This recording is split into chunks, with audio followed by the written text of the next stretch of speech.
It is November 11th, 2008. After the insane amount of fun you had with your friends on Call of Duty 4 Modern Warfare, you're excited to jump into the second entry to the series developed by Verruckt Studios. You load the game up and you decide to jump right into the campaign.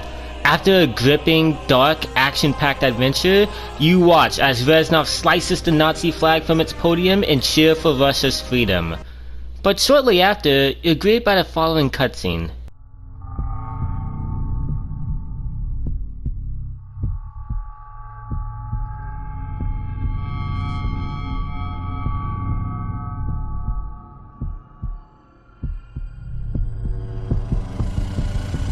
After you realize you're not hallucinating, you have to fight for your life in a cramped bunker against terrifying undead Nazi forces.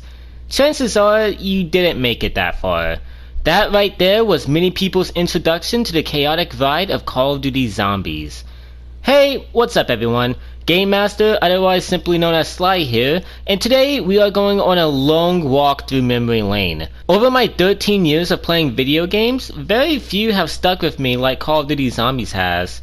Sure, I have an undying and undoubtedly unhealthy obsession of Sly Cooper, Resident Evil, and Sonic, but despite how amazing those series are respectively, the effect Call of Duty Zombies as a mode has had on my life is irreplaceable.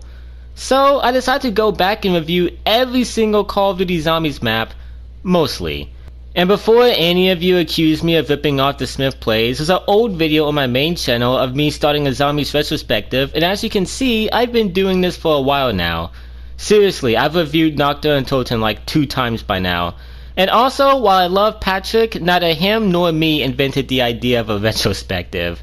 Also, for the first several videos in the retrospective, you're going to be seeing Zombie Chronicles footage. But the version of Noct I will be talking about is the World at War version.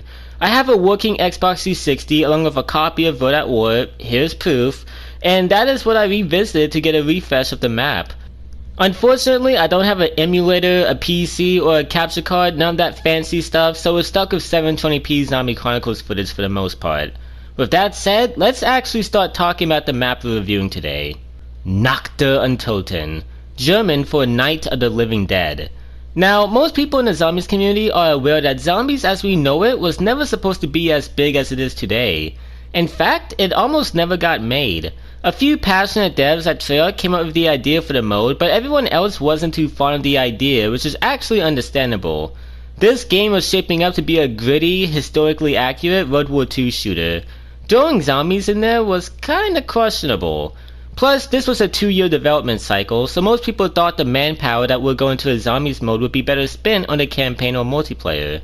The passionate devs miraculously got approval to have it be a cool little hidden reward for beating the campaign, and after a few builds, people at the studio was very pleased with how it was coming out. In fact, this may be a rumor, but apparently people from Infinity Ward were coming over to Treyarch Studios just to play the build. Eventually, the game released, and along with it, the first ever zombies map, Nacht und Toten. World at War has always had my favorite atmosphere of any Call of Duty game, and that sentiment is not lost on Nacht. Going back, I actually came to the realization that this map is easily my scariest zombies map. Say what you want about the hellish Alcatraz and Mob, but you have the acid gat in your hands and you also are cracked on weaponry and perks. Say what you want about the terrifying asylum in Verruckt, but at least you have perks and traps. With Nacht und Toten, the phrase less is more could not be overstated. The building you are residing in for safety doesn't have any type of personality whatsoever. The atmosphere doesn't focus on where you're at, but rather what's lurking outside of your safe zone. You don't have PackAPunch, perks, or any traps of any kind. You have whatever weapon the mystery box decides to give you. The reason I love Noct so much is because of its huge emphasis on basic survival. In later maps, it's mainly about exploration, rewarding quests, or both, but not here. You have to rely on your wits and primitive weaponry if you want so much as a prayer to make it into the high rounds. Not only does it add a fair amount of unforgiving difficulty, but the way the community reacts to this map regarding strategies is one of my favorite parts about it. There isn't a clear meta like the Kino stage or the Origins camping spot. Figuring out a way to last a good while is much more tricky, so a lot of people have different strategies. Whether it's to camp upstairs, attempt to train in the spawn area, or a box room, or a combination of the two, so many people play this map in a different way. Also, who could forget the many fun theories the community contributed, such as a zombie Hitler boss fight on Round 50. Treyarch was ambitious during the development of this mode. Not insane. Also, regarding story, while Treyarch would go on to conjure up some sort of explanation on how Noct fits into the ridiculously giant puzzle that is their story, at the time there simply was no story. Noct was supposed to be a one-time thing, so the devs didn't really have any plans regarding a story. In all honesty, that kinda makes the map even creepier. It makes you ask so many questions in your head. How did these soldiers get in this situation? What took down our plane? What is the state of the rest of the world? Is this just an isolated event? You simply don't know. All you know for certain is you're screwed if you don't fight back against these undead monstrosities. Also, I know we're all used to the zombies formula by now, but back then, this entire mode and the way it functioned was brand new, so it's at least worth noting. One thing that led to Call of Duty Zombies' success was its arcadic roots. The round-based system, power-ups, concept for the mystery box, the legendary ray gun, which was a dream to get, all of this was simple and easy to understand, so a lot of people got hooked instantly off of this basic format. And the fact this came out during the Zombies Renaissance paid off beautifully in the end. So with all of that said, how did Noct do in the long run? Well, a lot of people unexpectedly fell in love with the mode, and this would lead to something much bigger. But for now, I'll leave the story there. Nowadays, the community likes to pick on Noct for not having a lot of the advances in the series feature maps would introduce, but I think people are looking at it the wrong way. People should appreciate it for not only paving the way for the rest of the series, but also what it was at the time. It's still fun to revisit Noct and truly test my skills as a zombie player, and I am still very fond of this map. But what do you guys think? Let me know in the comments. I will see you guys next Monday with Verruckt. Peace out.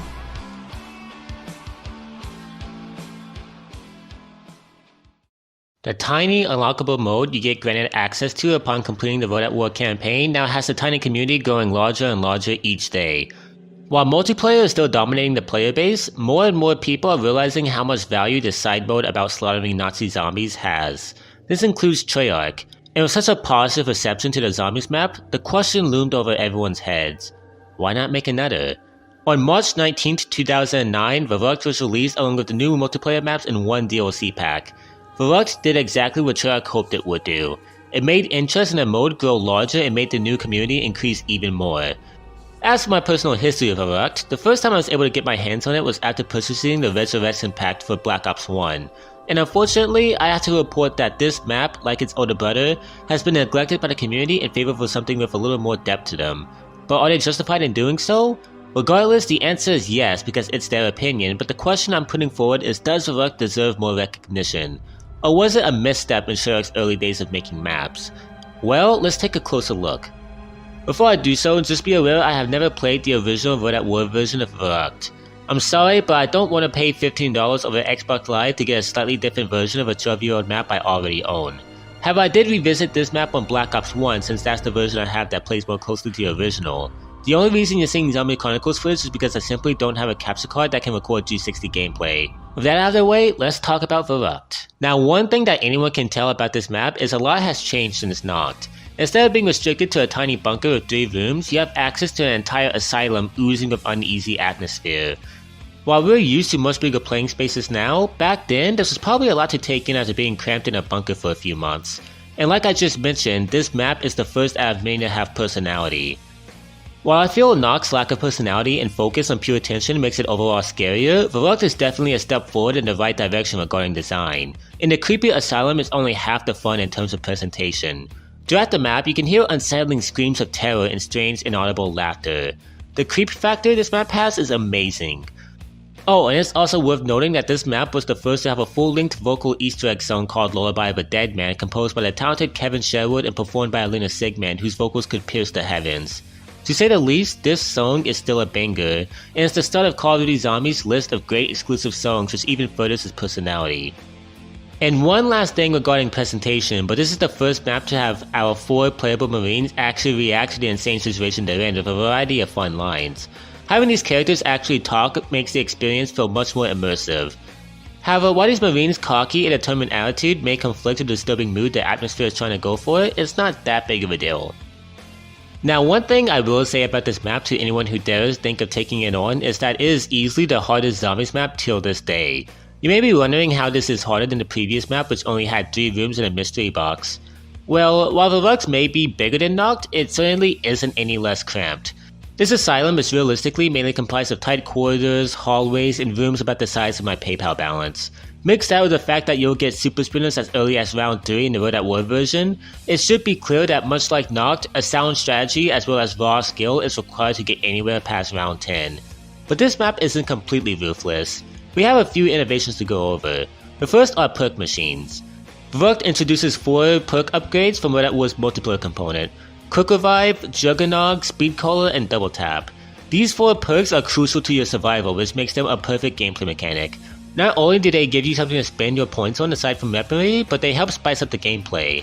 And whatever perks you had activated before you get down are all gone, leaving you with no choice but to buy them all over again. This gives the player much more incentive to stay alive and makes downs much more punishing.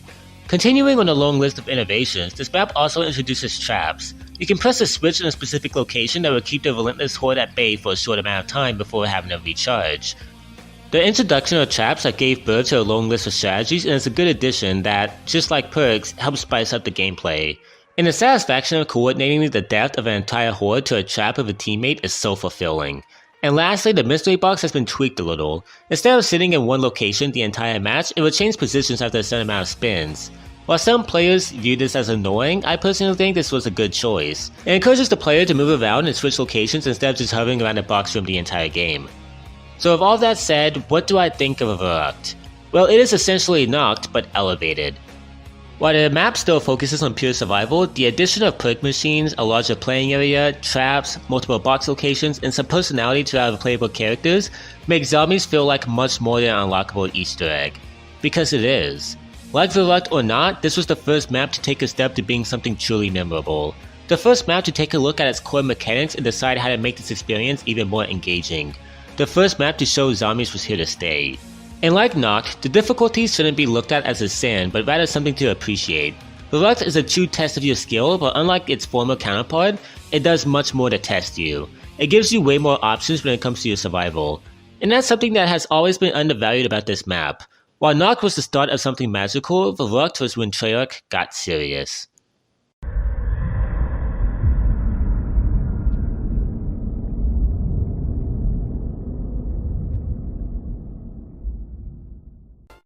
Oh my god. People are actually loving this.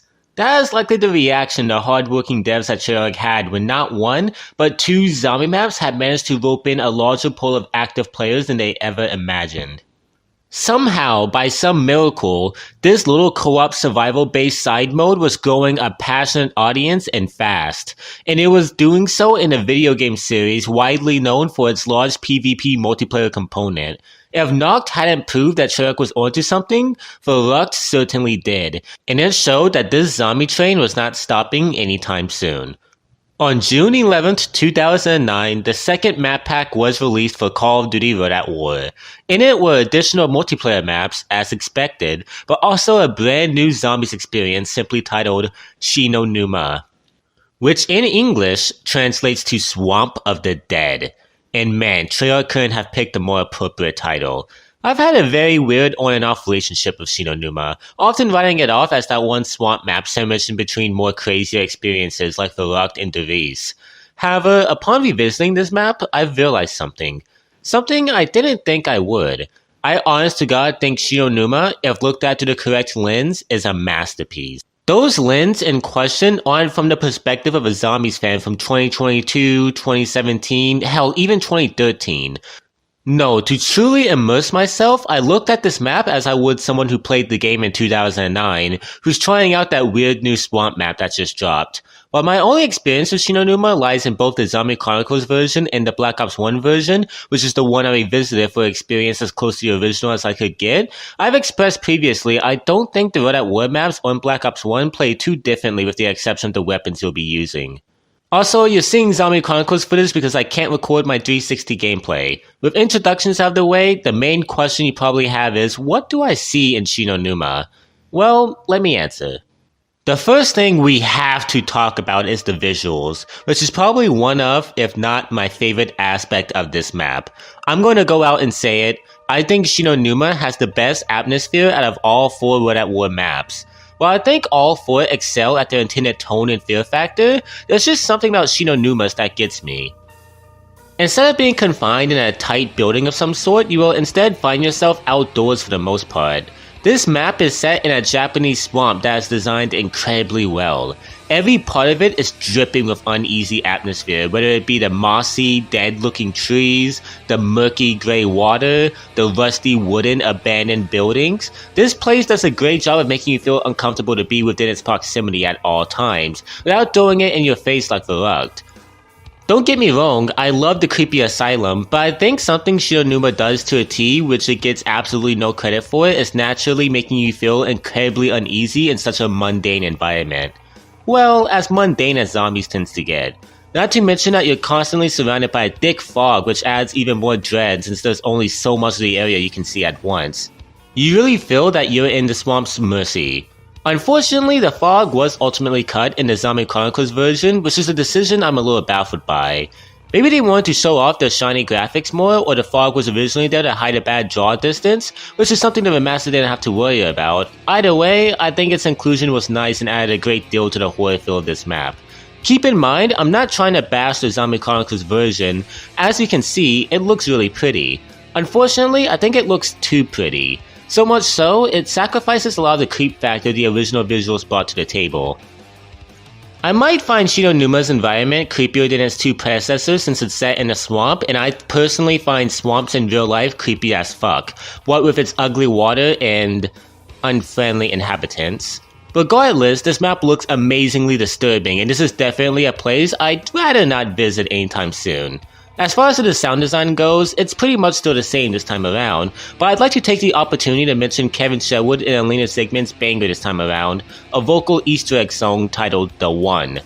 While I think Lullaby of a Dead Man captured the vile, disturbing chaos that was Verruckt, The One perfectly reflects the more slow, eerie horror Shinonuma is striving for.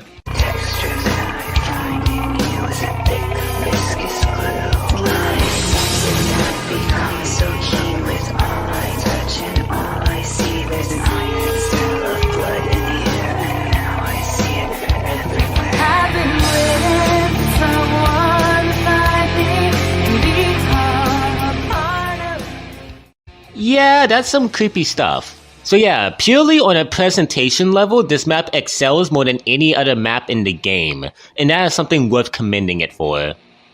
Now that we've gotten that out of the way, how is Shinonuma in terms of layout?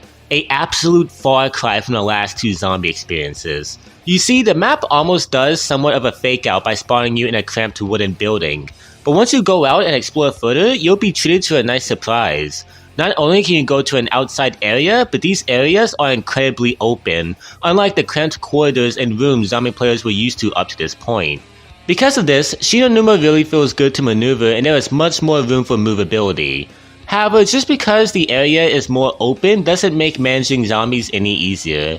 In fact, if anything, this means they can both spawn and or emerge from all around you, and with the thick fog I mentioned earlier, this can genuinely be horrifying. Because of this, Shinonuma plays at a much more different pace than the last 2 experiences, and it's what makes its general gameplay loop stand out to me. Continuing with the layout, the map is split into 4 separate areas, with the building you start out being basically the central hub, where each of these 4 areas intersect. This is another first for the series, and I love it. I could imagine being a gamer in 2009 playing with my Xbox Live buddies and seeing one of my teammates go down, resulting in me asking, "Hey, where are you?" and my teammate responding, "I'm at the cabin in doctor's quarters," and for me to respond, "Shit, I'm coming out of storage, but I might be able to get you." Having those labeled areas helps make the map much more engaging to play, especially with friends. Unfortunately, these areas aren't too big themselves and they are a bit formulaic, since they all provide a walkway that leads to a small building where a perk is. Still, this is a massive leap from the compact and tight environments the last 2 maps offered. If you somehow couldn't tell from everything I've said to this point, I'm a massive fan. And also, I'd like to mention that the swamp water does slow you down considerably, so you have to actually be smart about how you move and decide whether it's worth it to try cutting through the deep water. Also, since I just mentioned perks, let's go over them, shall we? In this map, perks are randomized each game when it comes to their location and when they spawn. I hear a lot of people say they don't like this system since this could lead to them not knowing when in the setup process they'll be able to consume their desired perk. However, I personally don't mind this system. Getting a random sequence of perks in each match, while minor, definitely adds a layer of flavor when it comes to replayability. And it's easier to forgive considering this was the age in gaming when RNG was really being utilized to great effect by many talented developers who made incredible titles such as Left 4 Dead and Borderlands. Also, RNG is kind of a staple to classic zombies, so I just roll with it. Also, I realize now that when I talked about Verruckt, I neglected to mention what these different perk abilities actually did. Oops. So yeah, I'm gonna do that now in this review. I mean, hey, better late than never, right? First is Quick Revive, the perk most solo players are sure to purchase first. See, in co-op, the perk is incredibly useful since it allows you to effectively revive your teammates much faster, which can come in handy in incredibly tense and chaotic situations. But how is that useful in a solo game? Well, instead, the perk acts more as a continue system, where upon purchasing it, you essentially have an extra life. When you go down, you are instantly revived. However, this isn't overpowered due to the perk machine leaving after you've used it 3 times. Next is Juggernog, the biggest MVP of the entire series. Funnily enough, all it does is allow you to take 3 extra hits, meaning 5 total hits will down you instead of 2. While it may not seem like much, it is incredible how much this really helps out. It is very easy to get 2 swiped by a single zombie and die. Having that extra layer of protection is more often than not an incredible lifesaver. After that is Speed Cola, which allows you to reload at incredible speed.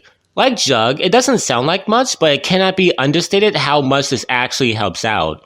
And then there's Double Tap, which is easily the most useless out of the pair. Basically, your weapon just shoots twice as fast, which ironically tends to use up more ammo more than it actually damages the zombies. So yeah, it's the same perks we had in Verruckt, except they're randomized each match, which is pretty harmless. Though, harmless is the last thing I'll call the things I'm about to bring up next.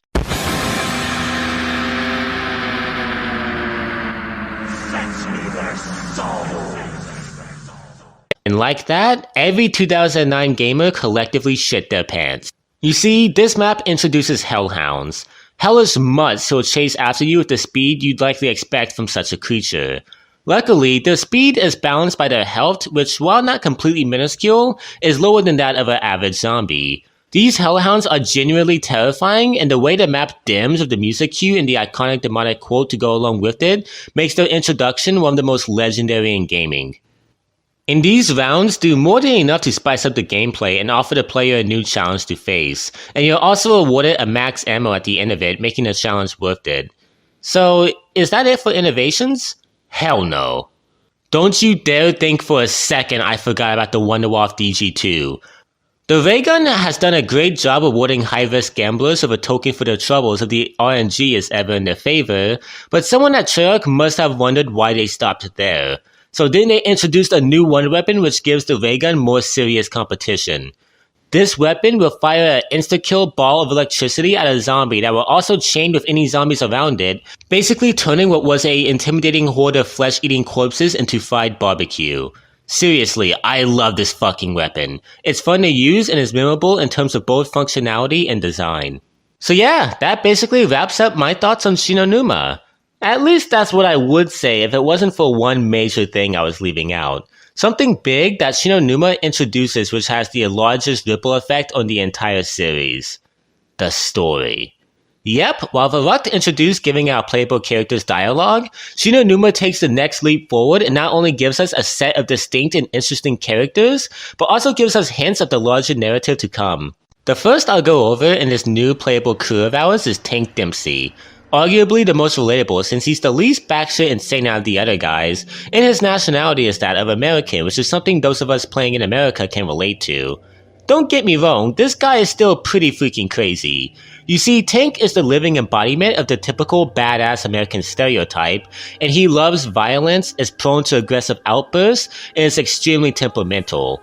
Next is Nikolai Belinsky, a Soviet soldier whose main personality consists of 2 words, vodka and woman.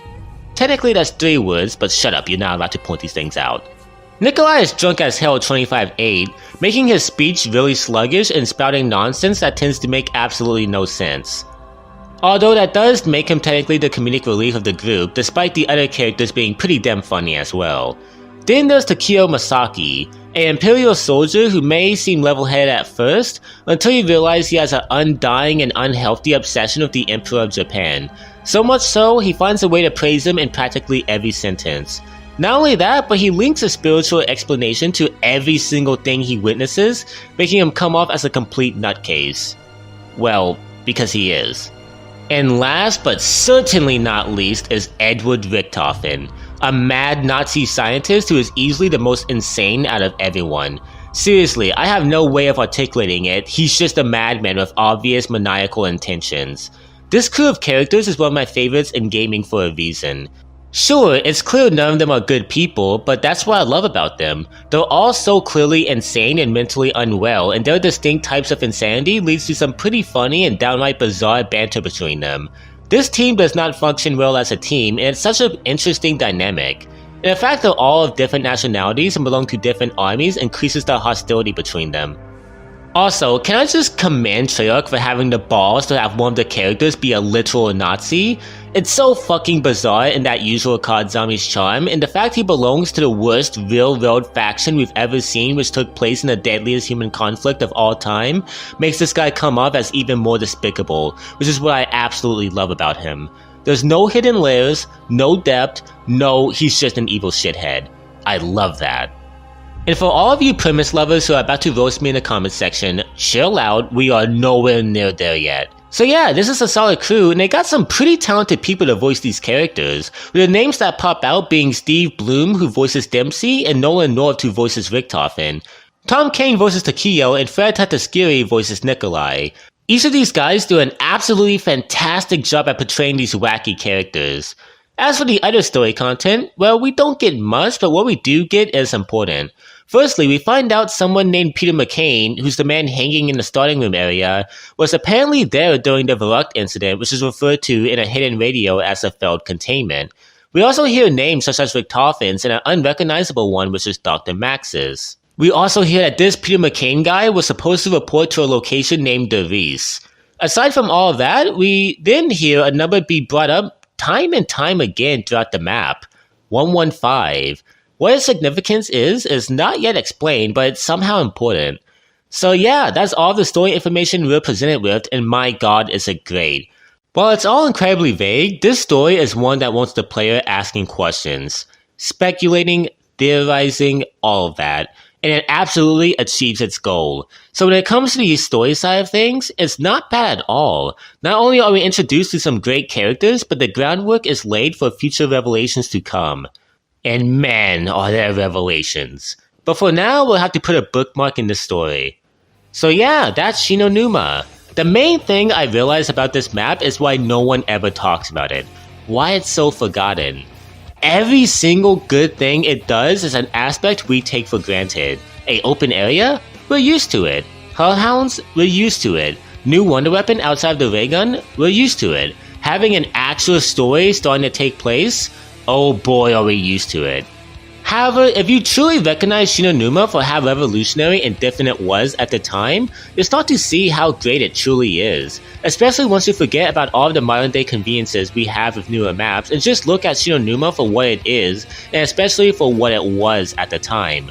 Going back to Shinonuma really opened my eyes, and now I not only realize how revolutionary it was, but also how it is ultimately an overlooked beauty.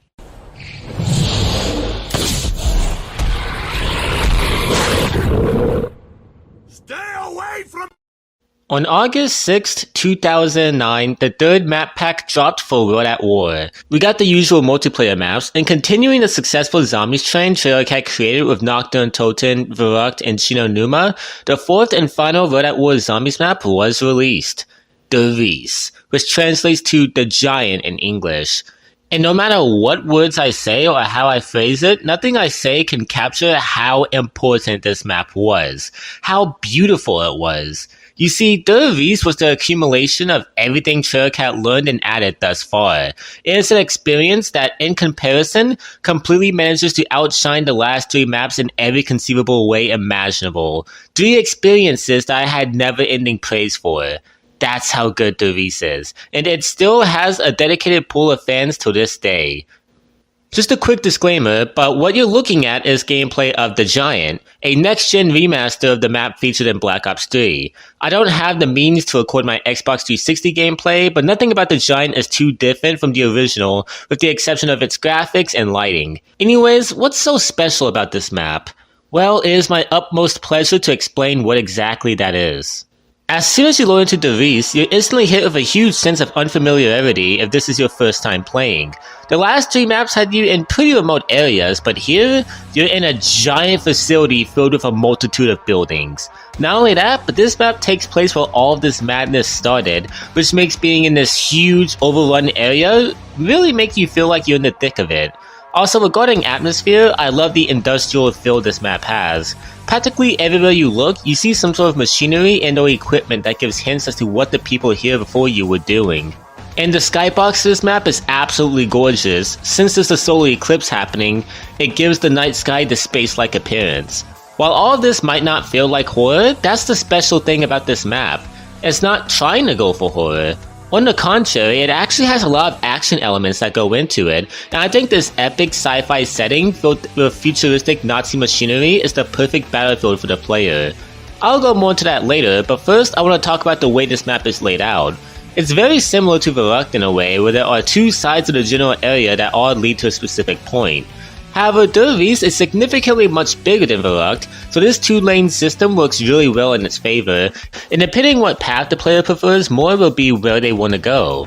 It doesn't sound like much, but I genuinely like how there's technically 2 ways the setup stage can play out, depending on which path you take, even though it'll only actually impact 4 to 5 rounds. When it comes to maneuvering around, Dervis nails this aspect. While it's not as open as Shinonuma due to how much of it is comprised of tight interior rooms, it's not as unforgiving as Noct or Verruckt, and you can have an easy time moving around if you play smart on higher rounds. There's also this open area near the power switch that allows more aggressive and confident players to mow down an onslaught of foes so their mobility is good enough to not get them killed. And behind that area is a catwalk which provides the perfect camping spot for more careful and safe players. So yeah, not only does the map look great, but its layout excels in not only giving the player a fun area to move around in, but also in terms of both scope and size. And don't think for a second I was going to neglect to mention Kevin Sherwood and Alina Sigmund's banger for this map, Beauty of Annihilation. This song is my favorite COD zombie song of all time. It perfectly captures the chaotic, action-packed fun Dervis brings to the table.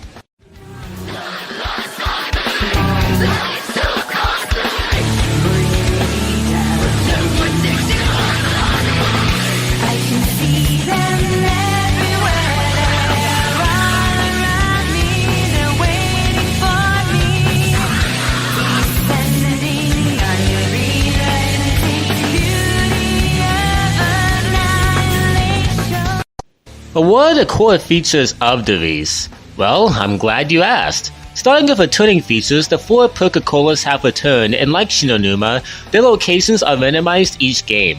Like I said last time, I don't mind in the slightest, and it helps make each game feel a little different. Also returning are the infamous Hellhound rounds, which like I said last time, serve as a nice break from the zombies and makes ammo usage way less punishing, which in an action-packed map like this one is perfect. And traps also make a return, and they serve a vital role in not only clearing hordes on higher rounds, but in also making high rounds much more manageable for players who tend to think outside the box and correctly utilize them for some brilliant strategies. And last but not least, how can we not talk about the Wonderwaffe DG2? It's just as badass as the last time. It's very clear Dervis was proud of its older brother Shinonuma, and borrowed a handful of features it introduced to make its own experience more engaging.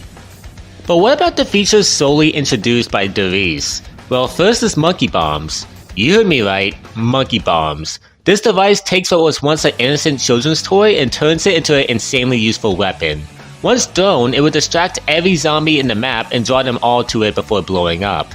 While the detonation itself doesn't do much, the monkey bomb's primary goal is to distract. This ability is an insanely huge lifesaver. It would give you time to revive your teammates, spin the mystery box, or get you out of a tight pickle.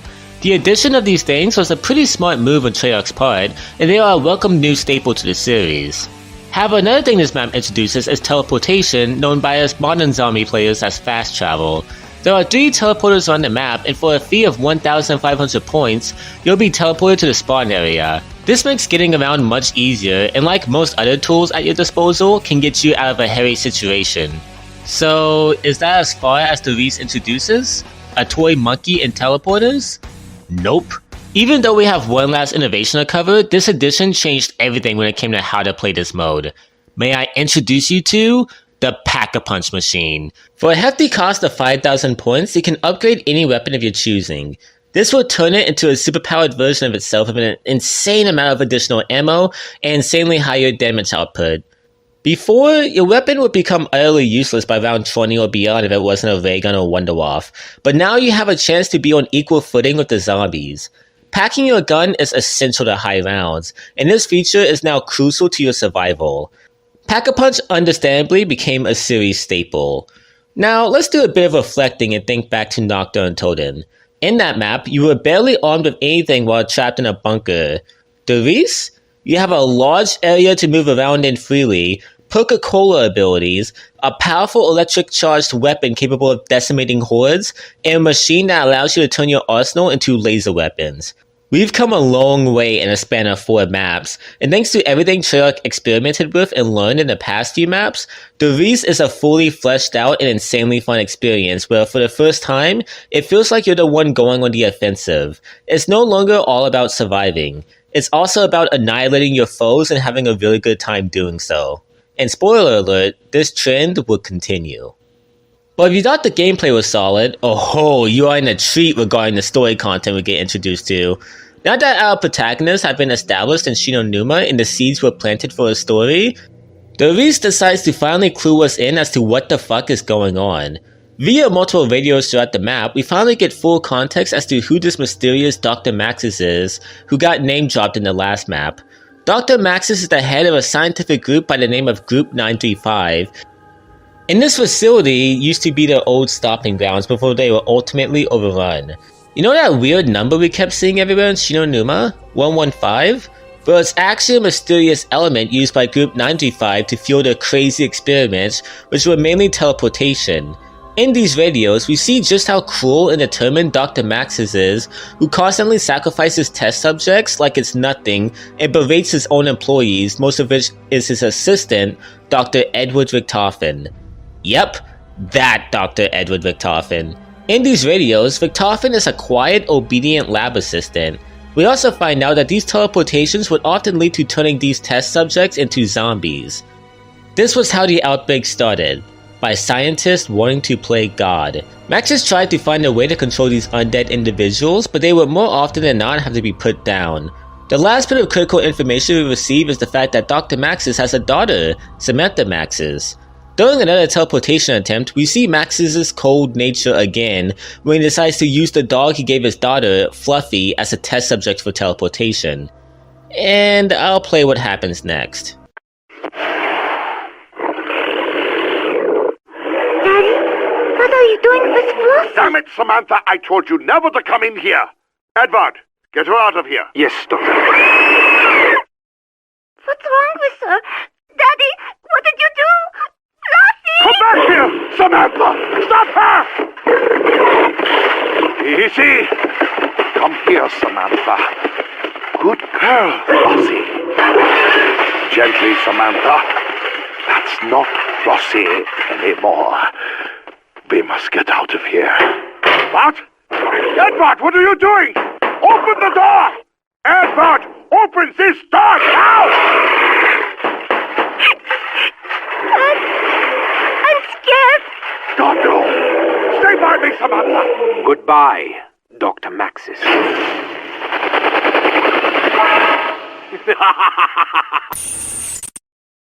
Yep, no doubt about it, that's Richtofen alright. In an earlier video, it was mentioned that Fluffy was having puppies. This explains the creations of the Hellhounds and how they have the ability to teleport. Honestly, I don't think anyone would have cared if they hadn't explained the Hellhounds, but the way they go about it is so awesome. Shortly after, the facility was overrun with the very monsters it created. But one very important thing to mention is Samantha Maxis. You know that girl who laughs when we receive a teddy bear from the box, or the demonic voice that commands the Hellhounds to fetch our characters' souls? Yeah, that's her. It's not explained how or why she's this godlike being with the ability to control both the zombies and hellhounds, but that's what's happening. Oh, and we also find out the one-off DG2 was created by Group 935 and was meant to be produced in mass. So yeah, that's everything revolving the story, and I think the writers did a great job. Not only is failed teleportation a unique origin to the zombies, but the introduction of Group 935 and Max's adds a whole lot of depth to the story. The origins of the Hellhounds were especially done well, and some of the Max's presence alone gives the characters an actual villain to fight, which means an obstacle us as the player wants them to overcome. So yeah, that, everyone, was Devis. What do you want me to say about this fucking map? It's perfect! It looks great, the layout is awesome, both returning and new features makes it an insanely solid experience to play, and the story content present is fantastic in every sense of the word. Devis deserves our respect for what it's accomplished, and for that reason, I think this is the perfect finale to World at War Zombies. But what if I told you that this was just a taste of what's to come? That Devis was just the beginning? While Noct, Verruckt, and Shinonuma contributed more to the series than any of us give them credit for, I believe wholeheartedly that Devis was the first true Zombies map.